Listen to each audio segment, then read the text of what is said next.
السلام علیکم۔ آج کی حدیث بے نمازی کا حشر قارون۔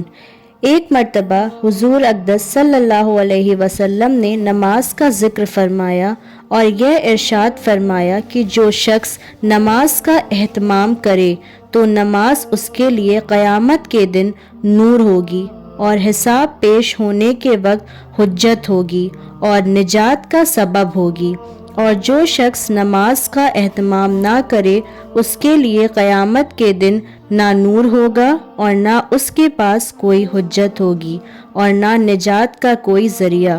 اس کا حشر فرعون، حامان اور ابی بن خلف کے ساتھ ہوگا۔ فائدہ: فرعون کو تو ہر شخص جانتا ہے کہ کس درجے کا کافر تھا، ہاں تک کہ خدائی کا دعویٰ کیا تھا، اور حامان اس کے وزیر کا نام ہے، اور ابی بن خلف مکہ کے مشرکین میں سے بڑا سخت دشمن اسلام تھا۔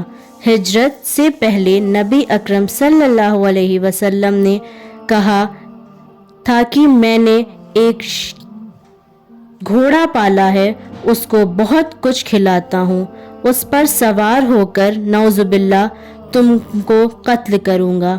حضور صلی اللہ علیہ وسلم نے ایک مرتبہ اس سے فرمایا تھا، انشاءاللہ میں ہی تجھ کو قتل کروں گا۔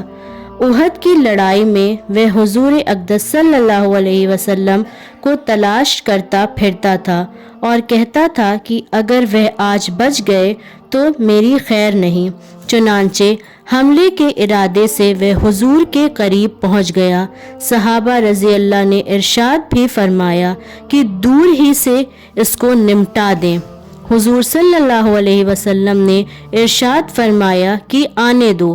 جب وہ قریب ہوا تو حضور صلی اللہ علیہ وسلم نے ایک صحابی کے ہاتھ میں سے برچھا لے کر اس کو مارا، جو اس کی گردن پر لگا اور ہلکی سی خراش آ گئی، مگر اس کی وجہ سے گھوڑے سے لڑکتا ہوا گرا اور کئی مرتبہ گرا اور بھاگتا ہوا اپنے لشکر میں پہنچ گیا اور چلاتا تھا کہ خدا کی قسم مجھے محمد صلی اللہ علیہ وسلم نے قتل کر دیا۔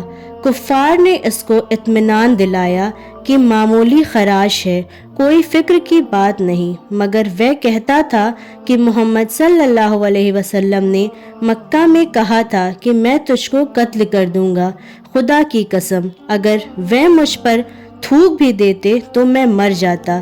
لکھتے ہیں کہ اس کے چلانے کی آواز ایسی ہو گئی تھی جیسے کہ بیل کی ہوتی ہے۔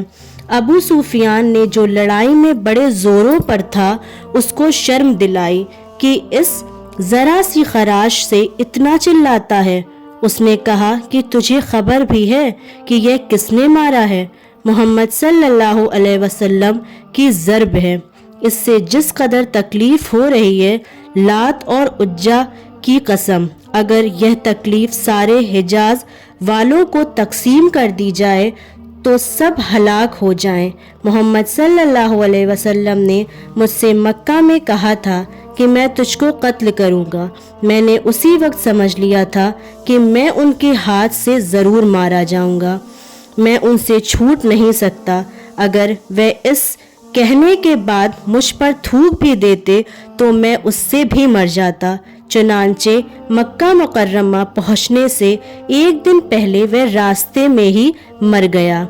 ہم مسلمانوں کے لیے نہایت غیرت اور عبرت کا مقام ہے کہ ایک کافر، پکے کافر اور سخت دشمن کو تو حضور صلی اللہ علیہ وسلم کے ارشادات سچا ہونے کا اس قدر یقین ہوا کہ اس کو اپنے مارے جانے سے ذرا بھی تردد تھا، شک نہ تھا۔ لیکن ہم لوگ حضور صلی اللہ علیہ وسلم کو نبی ماننے کے باوجود، حضور صلی اللہ علیہ وسلم کو سچا ماننے کے باوجود، حضور صلی اللہ علیہ وسلم کے ارشادات کی یقینی کہنے کے باوجود، حضور صلی اللہ علیہ وسلم کے ساتھ محبت کے دعوے کے باوجود، حضور صلی اللہ علیہ وسلم کی امت کے ہونے پر فخر کے باوجود کتنے ارشادات پر عمل کرتے ہیں، اور جن چیزوں میں حضور صلی اللہ علیہ وسلم نے عذاب بتائے ہیں ان میں کتنا ڈرتے ہیں۔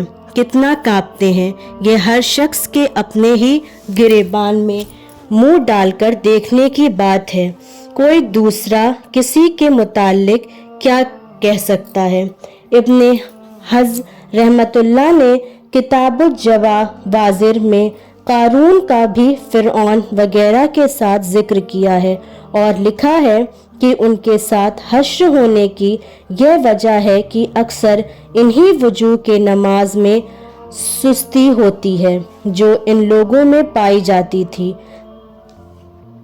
بس اگر اس کی وجہ مال و دولت کی کثرت ہے تو قارون کے ساتھ حشر ہوگا، اور اگر حکومت و سلطنت ہے تو فرعون کے ساتھ، اور وزارت یعنی ملازمت اور مصاحبت ہے تو حامان کے ساتھ، اور تجارت ہے تو ابی بن خلف کے ساتھ۔